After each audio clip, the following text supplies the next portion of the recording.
날마다 쓰는 나의 신앙일기 TV 데일리 큐티 나무향기입니다.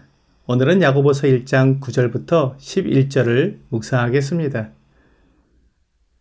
낮은 형제는 자기의 높음을 자랑하고 부한 자는 자기의 낮아짐을 자랑할지니 이는 그가 풀의 꽃과 같이 지나감이라.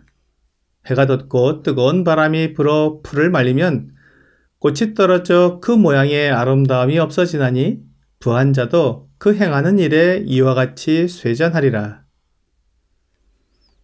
우리가 교회 안에서 성도들 사이에 받는 시험은 여러 가지가 있겠지만 그 중에서도 가난한 자와 부한 자 사이에서 오는 시험이 가장 클 것입니다. 오늘 본문은 그런 시험을 받을 때 어떻게 해야 하는지에 대해 말씀해 주고 있습니다. 이 시험을 이기도록 올바른 분별력을 갖게 하는 것이 하나님께서 주시는 지혜입니다. 야고보는 먼저 낮은 형제가 받는 시험에 대해 말씀을 하고 있습니다. 낮은 형제는 아마도 가난하고 신분이 낮은 형제를 말하고 있는 것 같습니다. 이 사람을 형제라고 부르는 것을 보아 예수 그리스도를 믿고 거듭난 사람이 틀림없습니다. 그렇다면 이 사람은 하나님께서 예수 그리스도 안에서 부르셔서 하나님의 자녀로 삼은 사람입니다. 또한 우리 주 예수 그리스도와 함께 하늘에 안침받은 사람입니다. 다른 그리스도인들과 마찬가지로 교회의 지체이며 예수 그리스도의 몸에 속한 사람입니다. 그가 이 세상에 있는 동안 낮은 신분이나 가난한 형편에 놓여 있을 뿐이지 그가 하나님 앞에서 다른 성도들에 비해 차별을 받을 이유가 없는 것입니다. 그런데 사람들의 눈에 더 낮게 보이고 하나님의 은혜를 받지 못한 사람처럼 보이기 때문에 시험을 당할 수 있습니다. 다른 사람들이 자기를 무시하고 업신여기는 것처럼 느낄 수 있다는 것입니다. 이때 낮은 형제는 자기의 낮음 때문에 실망하거나 원망하는 것이 아니라 오히려 그의 높음을 자랑하라고 말씀하고 있습니다. 그가 이 땅에서 낮은 모습으로 생활한다고 해도 하나님의 자녀라는 높은 신분은 결코 변함이 없습니다. 하나님께서 그의 기도를 들으시고 응답하시며 그에게 성령을 주셔서 하나님의 뜻을 알고 순종하게 하시는 하나님의 사랑의 대상이라는 것은 변함이 없습니다. 그러므로 그는 자신의 높음을 자랑해야 합니다. 그가 다른 성도들이나 다른 사람들에게 무시당하지 않으려고 스스로 높이거나 외식하는 것은 도움이 되지 않습니다. 그의 사정과 형편을 그대로 인정하고 그 가운데에 하나님께서 그에게 베푸시는 은혜에 감사하며 그것을 자랑하는 것이 옳습니다. 사탄은 이런 경우에 있는 성도들에게 그럴듯한 목소리로 유혹을 합니다. 돈이 있어야 성도들도 인정해주기 때문에 잠깐 신앙생활을 등한히 하게 될지라도 일단 돈을 많이 벌라고 유혹합니다. 그래서 돈을 벌기 위해 수단과 방법을 가리지 말라고 속삭입니다. 이런 유혹에 넘어가게 되면 그는 하나님께서 그를 높여주신 것을 경험하지도 못하고 또한 자랑하지도 못하게 됩니다. 그리고 그가 모든 것을 바쳐서 얻으려고 한 그 돈도 얻지 못하고 망해버리게 될 것입니다. 이렇게 되면 그의 믿음도 잃어버리고 환경은 더 곤고해질 뿐입니다. 하나님은 우리에게 은혜를 베풀기를 원하십니다. 그래서 마태복음 6장 33절에서 그런즉 너희는 먼저 그의 나라와 그의 의를 구하라. 그리하면 이 모든 것을 너희에게 더하시리라 라고 약속해 주셨습니다. 그리고 부한 자에게는 그의 낮아짐을 자랑하라고 말씀하고 있습니다. 아무리 부한 자일지라도 그가 스스로의 힘과 노력으로 부하게 될 수는 없었습니다. 하나님께서 부를 허락해 주셔야 가능합니다. 욥기 1장 21절은 이르되 내가 모태에서 알몸으로 나와 싸운즉 또한 알몸이 그리로 돌아가올지라 주신 이도 여호와시요 거두신 이도 여호와시오니 여호와의 이름이 찬송을 받으실지니이다 하고 라고 말씀하고 있습니다.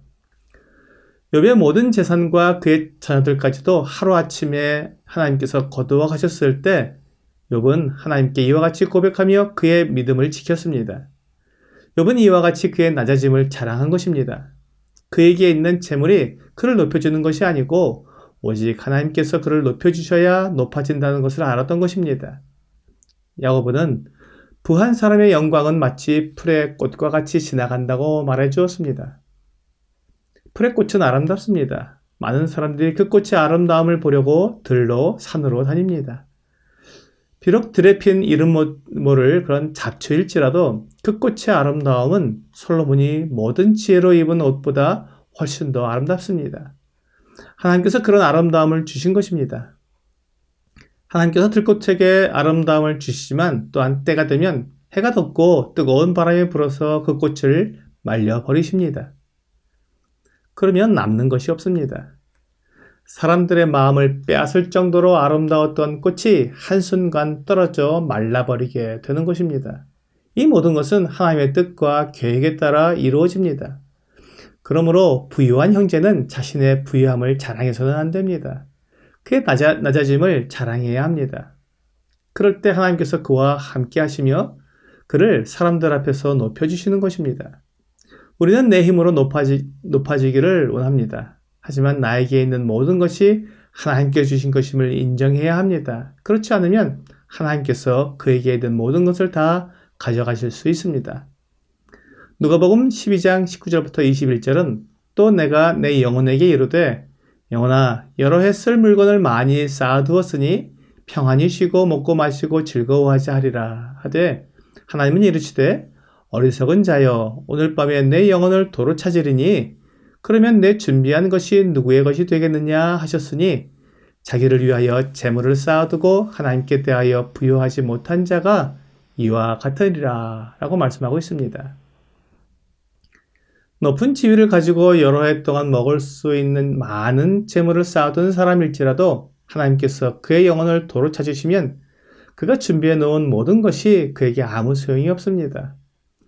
하나님은 우리에게 생명을 주시기도 하시고 생명을 거두어 가시기도 하시는 창조주이십니다. 그러므로 부한 자는 자기의 낮아짐을 자랑해야 합니다. 이 세상에서 우리에게 주어진 환경과 여건은 우리 힘으로 바꿀 수 없습니다. 이것을 인정하는 것이 필요합니다. 내가 바꿀 수 없는 것을 바꿔보려고 애를 쓰다 보면 정말로 돌아보고 가꿔야 하는 영적인 건강과 하나님을 사랑하는 마음은 잃어버릴 수도 있습니다. 그러므로 하나님께서 주신 것은 자랑하고 잠깐 있다가 사라지는 것들은 자랑하지 않아야 합니다. 오늘의 적용 질문을 보겠습니다. 내가 자랑하고 있는 것은 무엇입니까? 우리는 하나님을 자랑하고 하나님께서 나를 구원하신 것을 자랑하며 나의 연약함과 낮은 것을 자랑하여 하나님께 영광을 돌려드려야 합니다. 오늘 내가 가진 모든 것이 하나님께서 주신 것임을 인정하고 하나님 앞에서 겸손하게 행하는 여러분과 제가 되기를 주 예수님의 이름으로 기도합니다.